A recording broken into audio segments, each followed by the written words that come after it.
Today's episode is sponsored by our friends at PGX Grading Services. Hey, are you sick of corporate run CGC? Make the switch like all other Gen Xers and try PGX.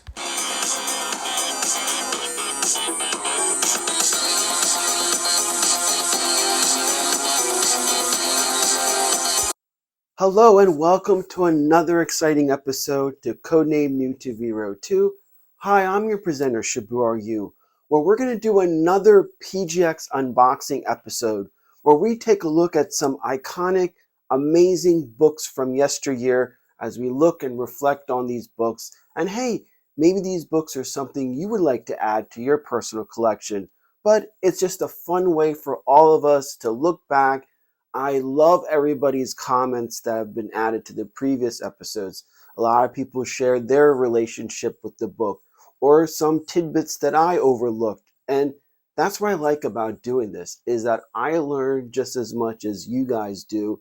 And it's just a nice way of everybody just spreading the knowledge and fun. So in this PGX episode, we're going to look at some books that I think are really noteworthy and a lot of fun. Again, we don't look at the books that are super duper expensive. These books are attainable, or if you just want to watch and enjoy and reminisce. Like I said, the good thing is no one has to buy anything. That's not what this is about. I'm not trying to make you go out, run to the comic shop and this, oh, you need to invest in this. Because like I've said in other episodes, you should not base your retirement off of comic books and collectibles. That's a big no-no. And a lot of these modern kiddos that, don't go to school or don't work and flip comic books for a living, they're going to get a rude awakening when they get later down the road, because you should build, a nice retirement plan with the 401k, Roth IRA, just save, whether it be stocks, bonds, mutual funds, investments in land or classic cars, something like that is what you should be focusing your retirement plan on, not toys and comic books. But you still could have fun, and that's what this channel is about, having freaking fun, because life itself is a pain in the ass. So it's good to take a few minutes, decompress, and just have fucking fun. I mean, that's what it's all about. And I'd like to thank our sponsor for this episode, PGX Comics. If you're looking to get your comics graded, hey, why not consider PGX Grading Services? I've switched, and it's been 3 years since I switched and utilized PGX and EGS over the corporate run CGC. And I'm happy and ecstatic. You get fast turnaround times, usually between 2 to 3 months for your books, opposed to 3 to 14 months with CGC. Also, you don't have to worry about price hikes every 6 months, and you get treated like a customer. That's the number one thing. CGC, basically, they feel like they could crap in a box and sell it to you, and you have to live with it. That's not how I work. With PGX, you feel like you're a valued customer. You get treated with respect and class.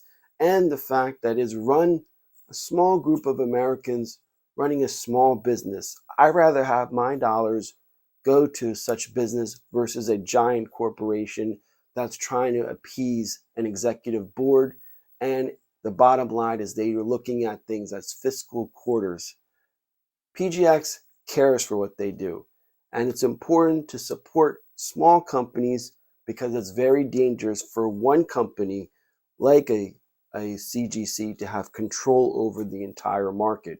We've seen cases such as Toys R Us, Sears, where that has been not only the consumer, but the entire industry in the ass. So next time you're looking to send your books in for grading, consider PGX and tell them that I sent you. You'll be glad that you did. Alrighty, we're going to start off this episode of a PGX unboxing with a home run. I think this book is really overlooked and should be brought to the forefront of everybody's attention. And I'm talking about Ghost Rider issue number, let me get that glare off, 31. The first full appearance of the Midnight Suns team up. Now, Some of the cast of characters includes both Ghost Riders. You have Danny Ketch and Johnny Blaze. Johnny Blaze is in his regular form, while Danny Ketch is the Ghost Rider. You also have Doctor Strange and Morbius, as well as some other kind of B or C like Hannibal that also make up the entire team. We also know that there's been a recent game called the Midnight Suns that have been released where it doesn't really deal with this group. You know, it's kind of like a mashup of other characters, but at the same time, the entire concept of the Midnight Suns is back. And that's why I think this book is really important and really fun to add to your personal collection. Coming out in October of 1992, like I said, it is the first appearance of the Midnight Suns.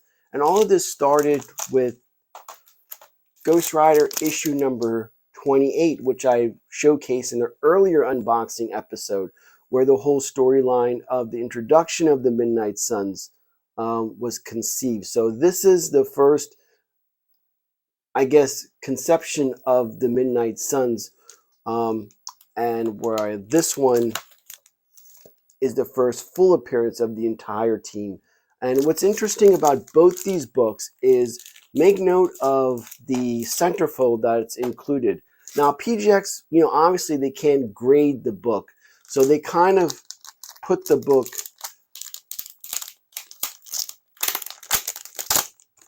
like it's included in here. It's not part of the grading, but you know, because it was in the poly bags, remember? So this wasn't attached to the book at all. So it came in the poly bag in behind the actual comic book.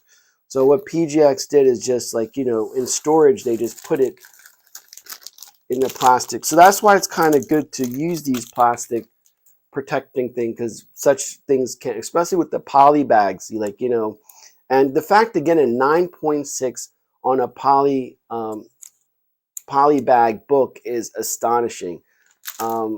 This book had the same situation.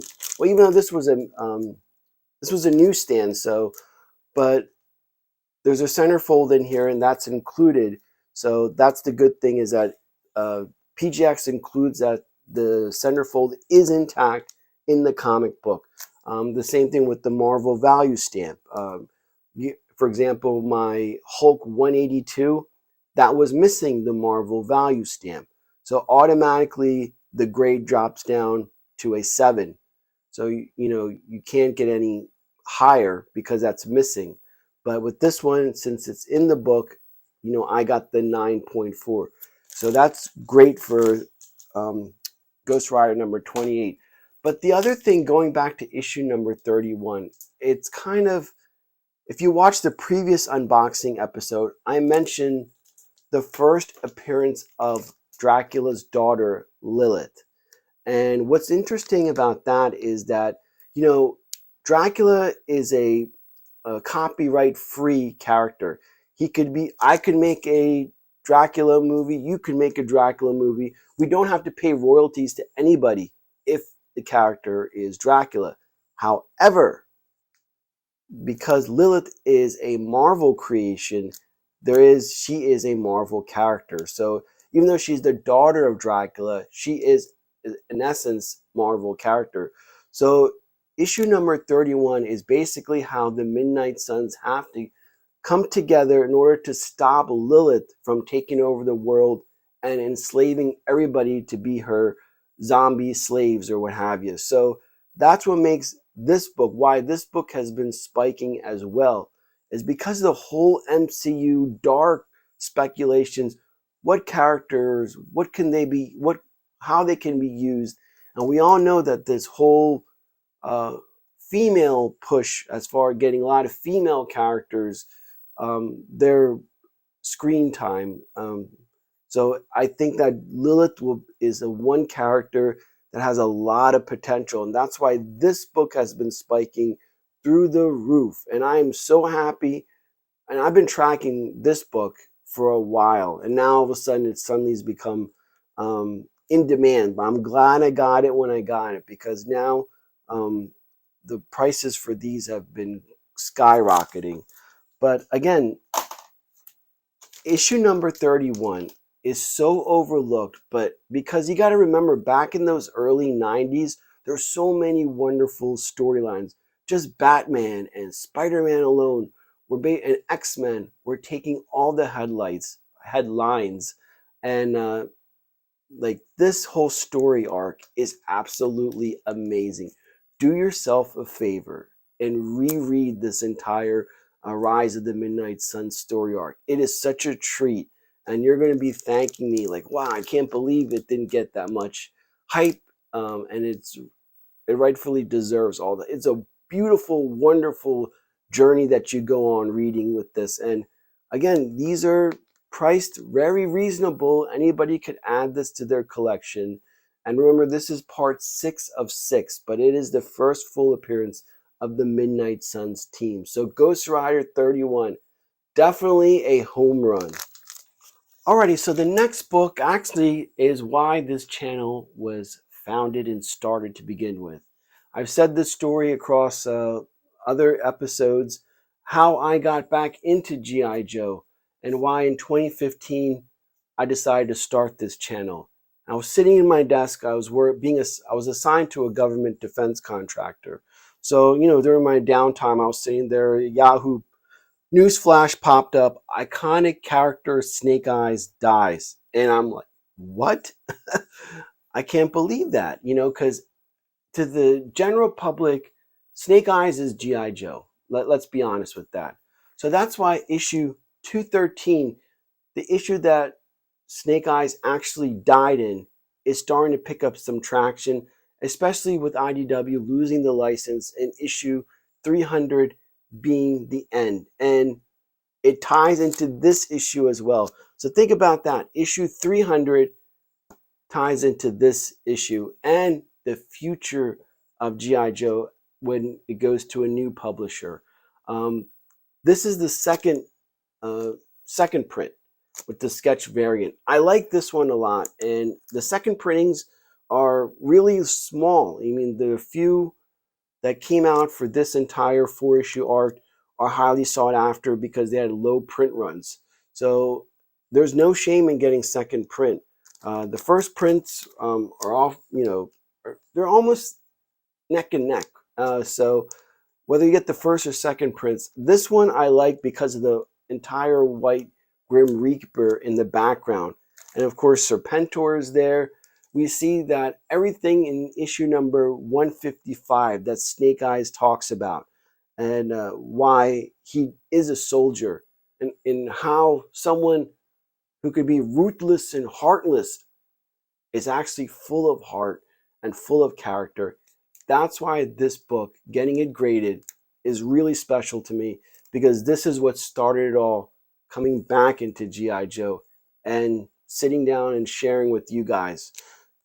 This is, especially now, do not sleep on this issue and the whole Death of Snake Eyes story arc. We're seeing a little bit of movement, but I think as time goes, it's going to be, especially when we go into the new publisher, these books are going to pick up some steam. So again, Larry Hama being Larry Hama is just wonderful. A little bit of a letdown, I'm going to be honest with you, how everything unfolds.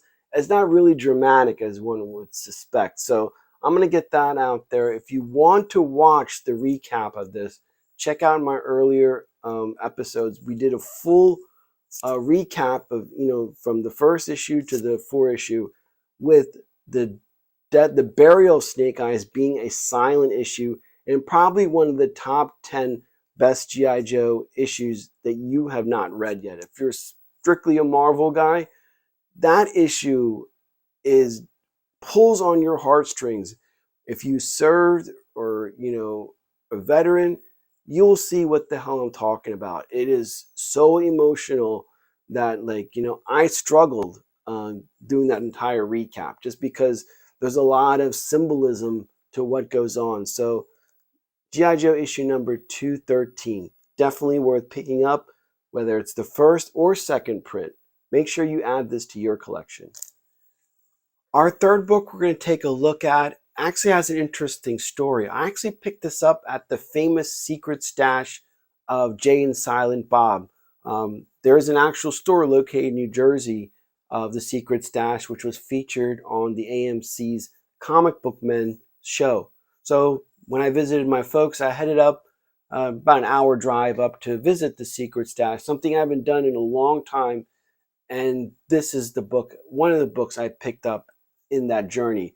And I'm talking about Fantastic Four issue number 244. And boy, what a action-packed, drama-filled, amazing story arc. I'm blown away with this one. Still, even just talking about it gets me excited, because we see coming out in July of 1982, Frankie Ray becomes the second Herald of Galactus. So what happens is that, after the battle of the Fantastic Four Avengers defeating Galactus, Galactus is dead to her. He's about to die. And then there's an ethical issue that the heroes ask, do we save Galactus's life? Knowing what he's capable of, knowing what his intentions are. And there's a whole kind of ethical conflict going on as the heroes talk about this amongst themselves. And they ultimately agree that they have to save Galactus's life. So Reed Richards, Mr. Fantastic, creates this contraption, and they use Mjolnir, Thor's hammer, to re-energize Galactus. And once Galactus is back to strength, he's like, well, I'm sorry, I'm still gonna have to destroy the Earth. They're like, whoa, there's another option. So Reed Richards finds these planets that are uninhabited by living things that have a tremendous amount of energy level. And Galactus is like, yeah, that's great and all, but I don't know how the hell to get there. Frankie Ray volunteers to be Galactus's new herald and take him on that journey to these planets. Look at the cover of this. This cover is awesome. And to all my regulars that have been watching all these episodes, wait, didn't we do this before? Yes, we did. I had an earlier copy of this that got I think a 5 or a 4, something like that, 4.5 or 5. And so I upgraded. And that's what this hobby is about. When you get books, you could upgrade them. So I found a better copy of that book, and I sold the other one, and with the proceeds going to our local non-kill shelter here. And I upgraded and picked up this one and got a 6.5. So just the artwork itself, it reminds me of some Stephen King type of novel. The book, the storyline, wow. And I know the issue after this is going to be the first appearance of Frankie Richards, the son of Sue and Mr. Fantastic. So that's his first appearance. So 244 and 245 of Fantastic Four are definitely a 1-2 punch that you should not overlook. And we all know that, there's works of a Nova series that's going to be another Disney Plus special, Marvel special, like they did with Werewolf by Night. So Frankie Ray, has a really good chance of emerging in that series as well with all the stuff going on with the Fantastic Four, possible Silver Surfer stuff. So this is one of those characters that, unless you might overlook this entirely, but it's definitely worthwhile to pick up when Frankie Ray becomes the second Nova and becomes Galactus's herald. Beautiful cover. I'm so happy I got this book. The other one looked it looked like it was a 4. This one, PGX did a great job with their clean and press. And like I said on every episode, option to get your books clean and press. If you're sending it to EGS, PGX, definitely check off that extra $6 or whatever it is to get it done. It pays dividends. Your books, the colors look more vibrant. The corners, the crease, they kind of diminish that. I mean, it's not going to turn your book from a 5 to a 9.8. Let's be a little bit more realistic. But what it does is it turns that 4 or 5 into a possible 6 or 7. and that means a lot down the road. And just the overall presentation of these books, when people look at these books that are on display, getting that option just makes the books pop, look a little bit more vibrant and crisp. So I'm a big believer in getting the in-house clean and press done. And PGX's in-house clean and press service is damn good. Even people that don't utilize their grading service send their books to get clean and pressed by PGX. I've seen that on a lot of these other YouTube channels. So Fantastic Four issue number 244, definitely a book to consider and to reread and enjoy again. You'll thank me for that. Okay, the next book we're going to talk about wasn't part of the PGX delivery or part of the unboxing, but it was a book that I picked up and that I think that, especially to the Gen Xer, should make a note about, because a lot of the things about when we collect, we also got to think about our kids and the next generation. What are going to be the hot books for them when they're in their late 20s, 30s, or even 40s? And such character is Miles Morales, an Ultimate Fallout number 4. Now, this book was done by CGC, but I was able to pick it up, and I targeted this book specifically. Now, the first print and cover B of this book are well in the thousands to upper hundreds, and not in a lot of people's budget. So the real value is actually the second print. And that's what this is. This is the second print of Ultimate Fallout number 4. No slouch on its own. The book alone is $100, give or take, a figure. But the fact of the matter is that this character has become so popular that it is like 1B. And if you turn on the Disney Channel, there's a Spider-Man and Amazing Friends where they have the Peter Parker, and his friends are Miles Morales and Gwen Stacy. Our generation looks at Gwen Stacy as the girl who died in Peter Parker's arms, killed by the Green Goblin. This generation, she's known as Spider-Gwen. So the same thing with Miles Morales. He's also just as much as Spider-Man as Peter Parker. So if you're able to, I would highly target the second print. It's attainable and it's going to go up as the years go. And the second print had a lower print run. So you're going to see the second print also gain in traction and value.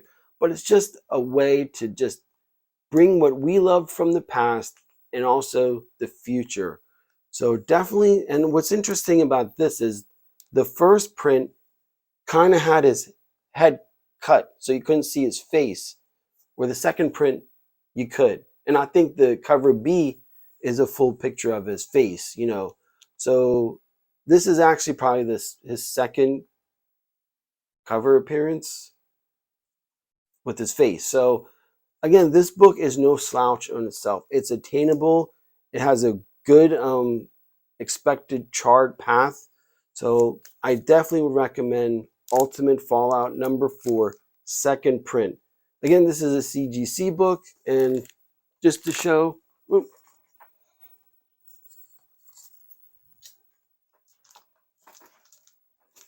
I mean, we've done a comparison in other episodes before, but I like the PGX books over the C. This feels a little bit, but for CGC and all of their dominance, what are you paying extra for to be told that they got you by the balls? Forget about it. I'm sticking with PGX, and I'm glad I do. But then this book is definitely beautifully done. I think they did a good job. Let's give credit where credit's due. I'm happy with this. I think I'm nothing against CGC. To all the fanboys, I'm not discouraging anybody from using whoever the hell you want. I'm just saying that they're not the almighty. There's other companies that are just as good and, just as reputable. So anyway, Ultimate Fallout number 4. Alrighty, so the last book we're going to feature is actually another book that's starting to gain a lot of traction.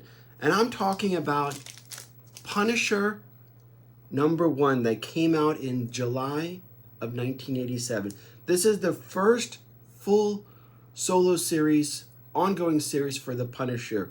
And boy, just to let you know, the estimate for just a regular book alone is about 50 to 60 bucks, give or take.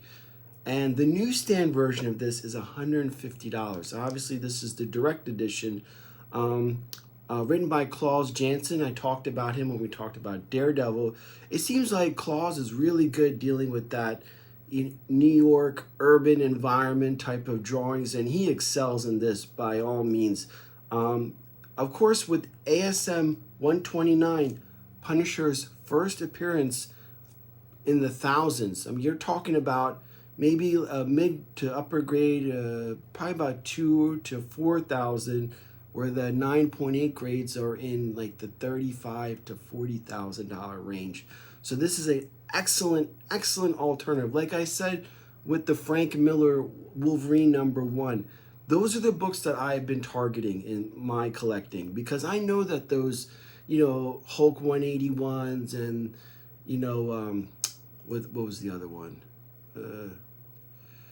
Anyways, a lot of those books are just, when you have mortgages, when you have car insurance and stuff, when you're an adult, allocating that much money for a particular book is, not feasible to the everyday guy, and that's what the whole point of this channel is, for the everyday guy to be able to go back in and enjoy the comics and have some sense of adventure. And I think that's what this book delivers on all three of those important vital variables in this equation.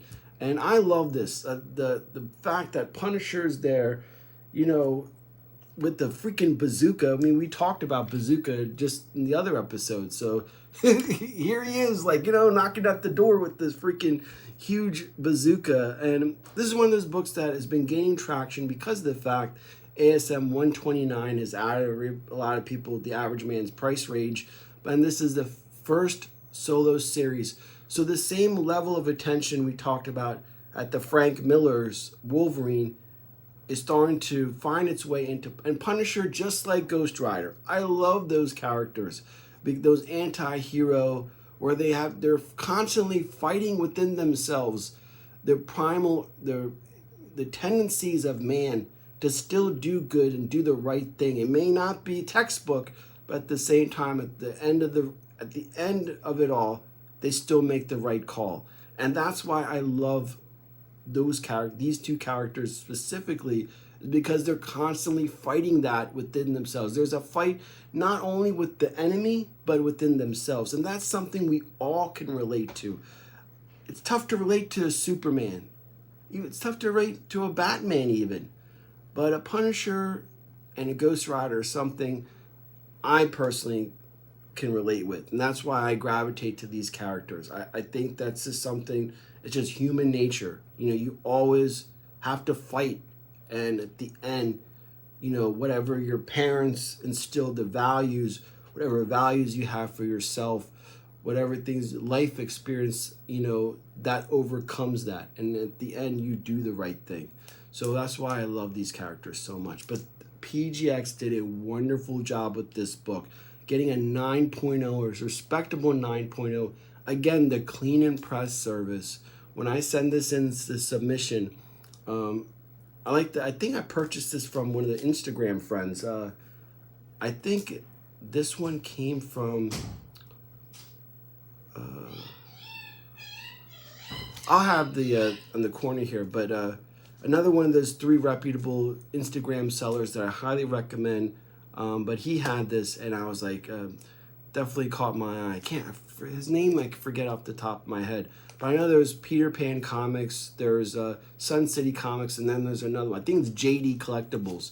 But again, he had this book and gave it to me at a great discounted price for being a repeat customer. But this book, the clean and press that PGX did, this book came out beautiful. We got a little Dungeons and Dragons action in the back of it. So once again, a home run by PGX. Alrighty, so that wraps up this unboxing episode. And the funny thing is here, just a side note, For us Floridians, when it gets below 70 degrees, we all dress up like it's like minus 20 degrees outside. So it's actually 60 degrees outside. But last night it dipped into the 40s, and you know, we did something we don't do that often, is turn on the heater. But then you have to go wrap your plants up and all that bullshit. So, and as soon as the, you know, in the morning wakes, you got to go outside and take the covers off your plants. It's a pain in the ass when it gets cold down here, and we not very good at cold weather. When you live down here, you know, you have to get rid of heat fast, so your blood thins out, and that's true. So I'm dressed like this, and it's 60 degrees outside, just letting you guys know. Anyway, that wraps up for this episode of Codename Jan23 Pt.2. Thanks so much for joining us, and we'll see you on the next episode. And hey, don't forget to hit like and subscribe. I know I don't really care too much about that, but you know, I like to crack 1,000, you know, that would probably be kind of cool for me. And I just thank you for your being with me on this journey. If you have anything extra to add to these issues that are noteworthy, please feel free to do so. I'm always interested in learning more about these books, and I just hope we could all share that amongst ourselves.